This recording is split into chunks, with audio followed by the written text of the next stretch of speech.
Hello everyone. Today we're learning about mציעא Daf Hayomi. Have Mishnah. Lo yoyma adam lechaveroi alveinu kor chitin v'ani eten lechogoren. A person shouldn't tell his friend, lend me a kor chitin, that's a big amount of chitin, and I'll give you back a kor chitin when the harvest time comes. Aval oimer loy, and the reason why it's forbidden is because it's called tzah b'tzah, and tzah b'tzah is forbidden because maybe the price is going to be more expensive when you give it back. If he has the kor chitin, but just it's by his son, he could tell him, lend me until I give it to you back when my son comes, or until I found the key. Because the whole reason why saw b'saw, it's not ribis d'oraisa, and Rabbanon will not go there in a case where he has the produce himself. The Hillel was makbid, and it said even in such a case it's forbidden. A woman can't lend to a friend a loaf of bread until they see what the price in the market is, and they say, okay, this is how much you owe me, this amount of money. Why not? Maybe the price of wheat is going to go up, and when they give back the loaf of bread, it's worth more. The inflation goes up, and therefore you're giving back more money, and therefore it's ribis. Omar Rav Huna, yesh lo saw. We said in the Mishnah, you're allowed saw b'saw if the person has it, if he's waiting till his son comes or until he gets a key. So Rav Huna says in yesh lo saw, if a person has a saw, lo saw, he could borrow a saw. So saim, if he has two saw, lo saim, he could borrow two saw. Rabbi Yitzchak oimer afilu yesh lo saw.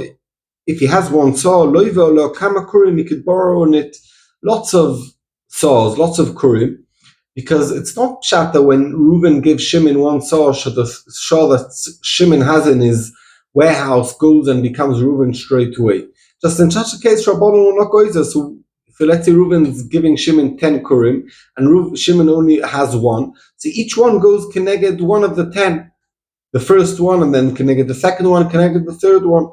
Tony Rab Chia, in the Brisa Rab Chia, it says, the Siyul Rabbi Yitzchak, Aryeh to Rabbi Yitzchak, that if you have one saw, you could borrow a few sawim, because it says that it's forbidden to borrow wine and to give back wine, because Tipas Yain Ein Lo, he doesn't have in a drop of wine. Tipas Shemen Ein Lo, he doesn't have in a drop of oil. Hoyesh Lo, Mashma, if you had a drop, Loiva Lo Kavatipim, you could borrow on that. No one's borrowing one drop, obviously he's going to borrow much more. So we could see for one drop, you could borrow many drops. Vehile Loisa. Omar Rav Nachman Omar Shmuel, Alocha Kedivrei Hillel, the Alocha is like Hillel, V'lesilcha Kavosei, but the Gemara said the Alocha is not like that. V'chein Noya Hillel Oima Loisal Ve'isha, Omar Rav Yehuda Omar Shmuel, V'divei Hillel, that's shit as Hillel, that you're not allowed to sell b'saws not only by big amounts, also by small amounts, like a loaf of bread. Small amounts, you don't have to be choishish. They will not go in such a case. Omar Rav Yehuda Omar Shmuel, Bnei Chabura Makpidim Zel Zeh. People who sit down to eat together, and they're very makbid that if one guy takes one chip from his friend, the other guy has to give him back a chip, or whatever it is. Over Mishum Midah, and they eat together on Yom Tov on Shabbos. So over the Issa of Midah to measure on Shabbos to see how much he ate from each other. Mishum Mishkol, weighing, because they're going to start weighing how big the piece that he took. Mishum Minyan, they're going to start counting how much he took. Mishum Loivim Uperim B'Yom Tov, and also you're not allowed to borrow and lend on Yom Tov, and they'll be over on that. Kedivrei Hillel, who says that you're not allowed to lend a piece of bread and give a loaf of bread and give back a loaf of bread. Af mishum ribis, they're also over ribis because they're borrowing and lending from each other all the time. They're allowed to lend out money with interest. My time made the ribis asura matonu diavi adodi. Because they know you're not allowed to give ribis, and when they give the ribis, they're giving as a present, not as something that you have to give. And Toifus explained that Soma Dafka, a small amount that you'd know he'd anyway give him. He borrows off him £10 and then he gives him back £10, 50. You'd anyway give him 50 pence as a present. But big amounts, it's forbidden. Omale Shmuel Avor Bar'ir.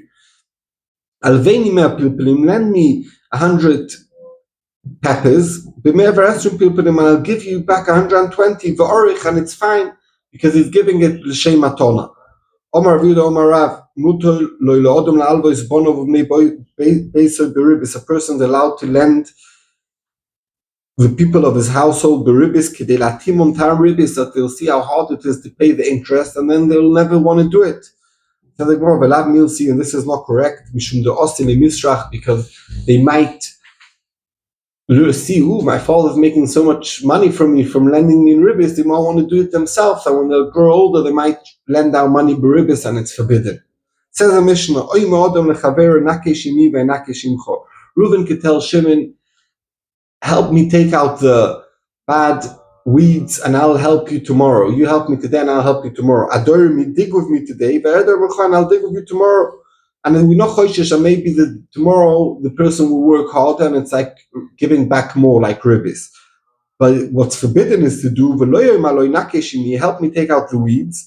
I'll tomorrow help you dig, because maybe the digging will be harder work. Adorimi, dig with me, tomorrow I'll take out the weeds with you, because it might be harder, and therefore it's like ribis. And now that we said that you're allowed to do it, says the Mishnah on Amud Beis, kol yimei brid echad. All the days of the dry season is considered one period, and one could do taking out the weeds one day, and in the same season of the dryness, the other person will help the other one. Kol yimei revia, all the days of the rain is echos, is one period of time. But lo yoimar loy, but Reuven can't tell Shimon, Charoshimi, plow the field with begorid in the dry season. I'll plow the field with you, berevia, when it's rainy season, because it might be harder to do it, and therefore it's forbidden. Rabban Gamliel loima. Yesh ribis mukdemes is early ribis, yesh ribis mocheres. Ketzad, what's the case? Nosan eino lilvos, when Reuven want to borrow money from Shimon, and he sends money to Shimon before Shimon lent him money. He sends him money, or he sends him a cake, and he says, because I'm sending you this because I want you to give me a loan. That's considered like early interest.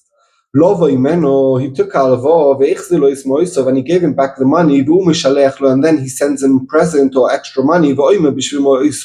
This is for the money. That they were sitting by me doing nothing. This is late interest. There's even ribis not only with money or items, even with dvarim. What's the case? If the loiva wouldn't tell this information, like we're going to see in a second, to the malva normally, and just because he loaned the money, that's called ribis dvarim. What the case? You know that guy is in town. You wanted to find him.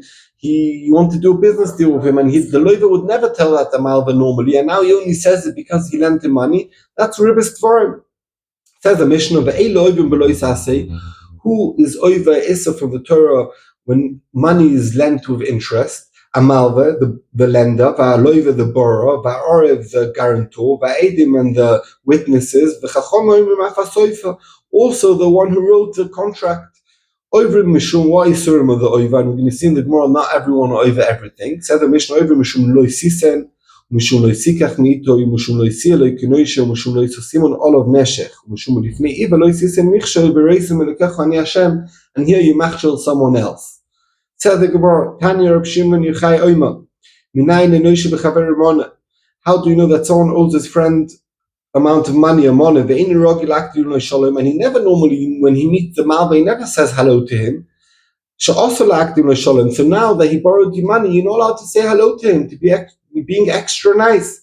Talmud Loima, it says in the Pasuk, Neshech, Kol Davar Sheishach, anything that bites, Afilu Dibur also, even to give extra words that you would not normally give, it's forbidden for the loiva to say to the malva. Malva over all these isurim. Loiva over mishum loy toshich, lochicho loy toshich. Those two isurim ulifnei iva loy sisem michshel. Orev, the guarantor, va'edim, and the witnesses. Ein overim elo mishum loy sasimun olav neshech. The only over because loy sasimun olav neshech. And Tosis explained that sometimes they also over on loisisen michshol if he wouldn't lend out the money without a guarantor or witnesses.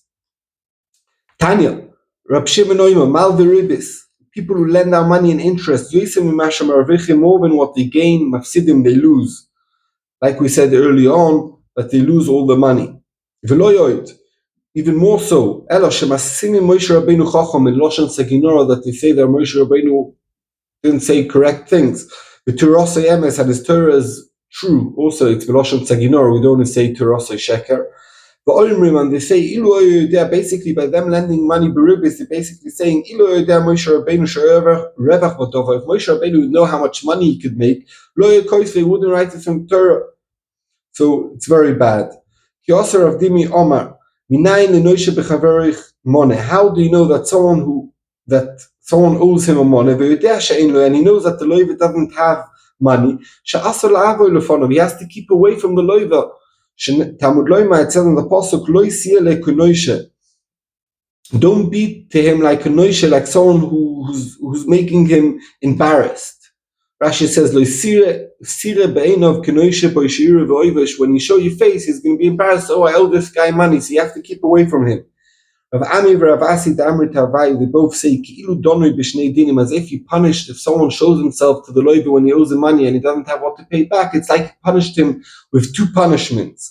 Shneimar, it's in the pasuk, you put like someone on top of us, like someone you owe him money to, and bonu, the loiva came be'esh u'mayim. It's like you went through fire and water. So those two things, it's like you put on the loive, you put him through fire and water if you show your face when he owes you money and he doesn't have what to pay. Omar Rav Yehuda Omar Rav, kol mi sheyesh lo mois, anyone who has money, umal bo'isam lo edim, and he lends them out without witnesses. Oive mishum lifnei v'lo yisisem michshol, because he machshel him, because maybe he's going to afterwards say he doesn't owe you anything and he's going to be a gazlan and you caused it.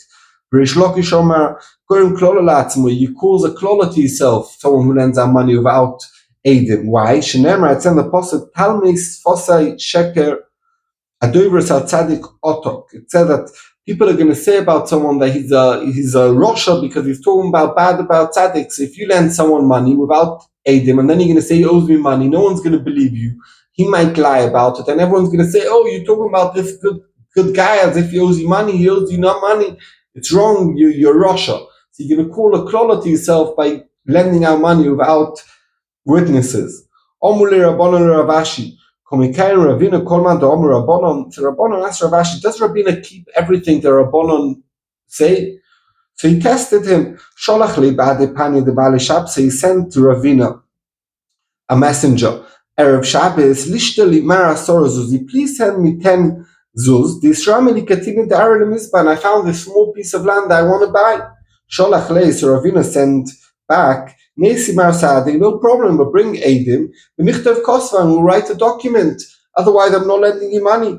Sholach lei. So he sent him back. Afilu ano nami. Even me, you don't trust me that you need witnesses and a shtar. Sholach lei. So he sent him back. Kol shekein mar. Even more so to you, I'm not going to lend you without witnesses and a shtar. The Torah begirsa, you're learning all the time. Mishtali, you might forget about this loan. V'gorim klolalatzim, and then everyone's going to say that I'm accusing you that you owe me money, and it's not true.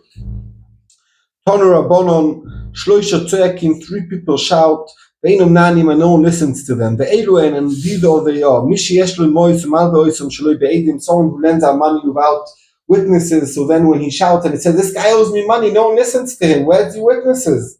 We're going to see in a second what that means. Mishi Ishtoi, a man that his wife controls him in a way that he has no say in any matter. Says the Gemara, the middle case, what's the case? Some people say means someone who says, I'm not going to make a shvur about this money because it's not my money, it belongs to the Nochri. So the Nochri might hear about it and he's going to bring witnesses that this guy said it and he's going to take away his money. So he's koine odon atzmoy. And if he shouts and says, oh, it's really my money, it's not the Nochri's money, there's nothing to do to him. Some people say different pshat. If someone writes to his son all his nechosim when he's still alive and really wants to keep the nechosim until he dies, and now his son could come and take it all away from him, and he's going to shout in Bezdin, and Bezdin going to say, oh, there's a shtar matona, you gave it to his son. Some people say a different pshat. The Bishlei Bar Mosa, he has bad mazel in this city, and he's and he doesn't move a city, and we know that Meshane Makoi, Meshane Mazel, and so if you shout for help, no, you're koine odin latzmo, because you're going to have to borrow money from people and no one's going to help you. And therefore, you should move cities and have a better mazel. Hadron aloch ezu neshech, be'inei Hashem will learn ezu neshech again in the future. Today is a very happy, great day for many reasons. Reason number one, we finished ezu neshech. It's a very hard parak, one of the hardest prokim in Shas. Baruch Hashem, Ashreinu. Second reason why it's a happy time, because I've been very late on my Daf Hayomi shiurim, and I've been behind, and at one stage I thought to skip, and I decided, no, I'm going to continue and not give up, and until I catch up, and Baruch Hashem, I caught up. I'm very happy and proud about that. And the third reason is today we celebrate that the Jews have a place to protect themselves, and when they come against us, at least we could fight back. Not like in the past in the Golos that we used to get killed and we just give our second cheek to get another slap. So we should all be zoiche for good things. And as we said early on, B'Shem Rabbi Nachman, we're going to make a small tefillah that we should be zoiche, that we should never be over any issa of ribis, even not the Rabbanon, and we should remember what we learned, and we should be mekayim it, and we should continue and learn many other prokim and masechtes. Shkoyach.